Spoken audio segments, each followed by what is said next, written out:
நாம் முத்துக்குமார் அவங்க வந்து இருக்காங்க இல்லையா, அவங்களுடைய லிரிக்ஸுக்கு நீ வந்து ஒரு ஒரு செகண்ட் பேட்டர்னா ஏதாவது உன்னால் எழுத முடியுமாடா அப்படின்னு சொல்லிட்டு, அந்த அளவுக்கு எழுத முடியுமா உன்னால் அப்படின்னு சொல்லிட்டு கேள்வி கேட்டார். சரின்னு சொல்லிட்டு நான் என்ன பண்ணேன், எனக்கு அவர் அளவுக்குலாம் எழுதுகிற அளவுக்கு நாலேஜ் இல்லை, பட் ஆனால் அவருக்கு கொஸ்டின் ரைஸ் பண்ணுற அளவுக்கு ஒரு சின்னதாக ஒரு லைன்ஸ் மாதிரி எழுத முடியும். அது கவிதையெல்லாம் இருக்குமான்றது தெரியல, நான் சும்மா லைன்ஸ் மாதிரி எழுதுறேன்னு சொல்லிட்டு எழுதுனது இது.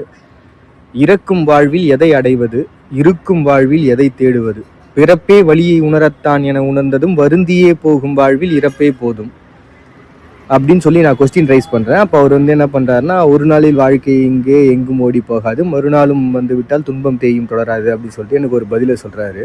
மறுபடியும் நான் அவர்கிட்ட கொஸ்டின் ரைஸ் பண்ணுறேன். உண்மை என உரசிய உறவுகளும் உடன் இல்லை, வேண்டாம் என்ற போதும் மனதில் அமைதி இல்லை, பழக்கத்தில் பிறந்த பெயரை பிரிந்ததறியாமல் உதடுகள் உரித்துவிடும், கூட்டத்தில் தான் தனித்திருக்கும் கொடுமையை அது உணர்த்திவிடும், பழக்கத்தில் பிறந்த பெயரை பிரிந்ததறியாமல் உதடுகள் உதிர்த்துவிடும், கூட்டத்தில் தான் தனித்திருக்கும் கொடுமையை அது உணர்த்திவிடும், இதுதான் இப்போதைய நிலை என உணர்ந்ததும் மனம் நிலை குலைந்துவிடும், அழிக்க முடியாத நினைவுகளோடு மனம் போர் புரிய தொடங்கிவிடும் அப்படின்னு நான் மறுபடியும் அவர்கிட்ட என்னுடைய ஃபீல்ஸை வந்து ஷேர் பண்ணுறேன். அதுக்கு மறுபடியும் அவர் என்ன சொல்கிறார், போர்க்களத்தில் பிறந்து விட்டோம், வந்தவை போனவை வருத்தம் இல்லை அப்படின்னு சொல்லிட்டு அவர் ஒரு ரிப்ளை கொடுக்குறாரு அந்த பாட்டில்.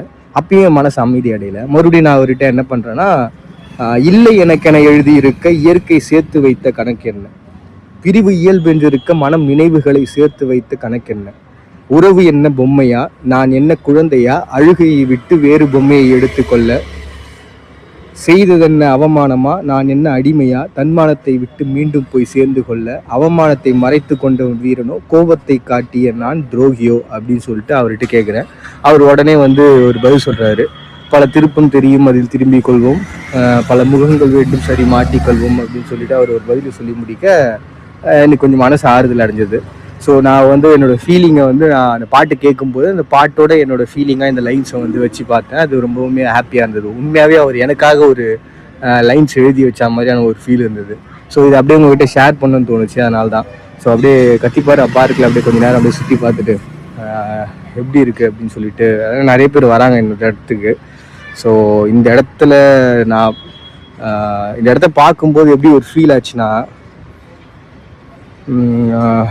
இருக்கக்கூடிய பிளேஸில் நிறைய விதமான மக்கள் வந்துகிட்டே இருந்தாங்க. அவங்க பார்க்கும்போது ஒவ்வொருத்தருக்கும் ஒரு ஒரு மாதிரியான ஃபீலுன்றது ரைஸ் ஆகுது. ஏன்னா எல்லா இடத்துலேருந்தும் நிறைய பேர் வராங்க. ஒவ்வொருத்தரோட ஃபீலிங்ஸையும் நம்ம பார்க்கும்போது ஒரு ஒரு கேரக்டரைசேஷன் நமக்குள்ளே இருக்கும் இல்லையா, அந்த மாதிரியான ஒரு கேரக்டரைசேஷன் தான் இங்கே இருக்கக்கூடிய பர்சன்ஸ் எல்லாத்தையுமே இருக்குது. ஒவ்வொருத்தருமே வந்து ஒரு ஒரு கோல் வச்சுருப்பாங்க. இப்போ நானுமே என் லைஃப்பில் ஒரு கோல் வச்சுருக்கேன். ஸோ எனக்குன்னு ஒரு கோல், எனக்குன்னு ஒரு வாழ்க்கை. அப்படி சுற்றி வரக்கூடியவங்க எல்லாருமே எனக்குன்னு ஒரு கோல், எனக்குன்னு ஒரு வாழ்க்கை அப்படின்னு இருக்கும்போது அவங்கள பார்த்த உடனே நான் இதுக்கு முன்னாடி எழுதி வச்ச ஒரு கவிதைன்றது எனக்கு நினைவுக்கு வருது. அது உங்களோட ஷேர் பண்ணிக்கலான்னு நினைக்கிறேன்.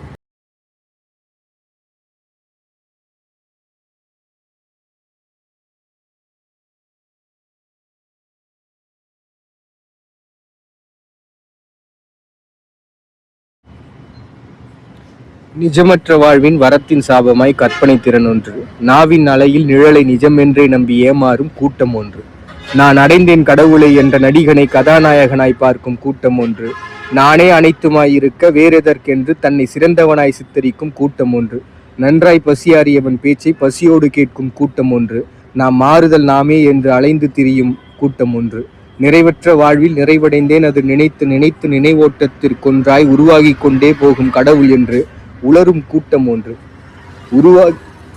நினைத்து நினைத்து நினைவோட்டத்துக்கொன்றாய் உருவாகி கொண்டே போகும் கடவுள் என்று உளரும் நினைத்து நினைத்து நினைவோட்டத்துக்கொன்றாய் உருவாகி கொண்டே போகும் கடவுள் என்று உளரும் கூட்டம் ஒன்று, நிஜமற்ற வாழ்விதில் எத்தனை வகை கூட்டம் என்று உளரும் கூட்டத்தில் நானும் ஒன்று.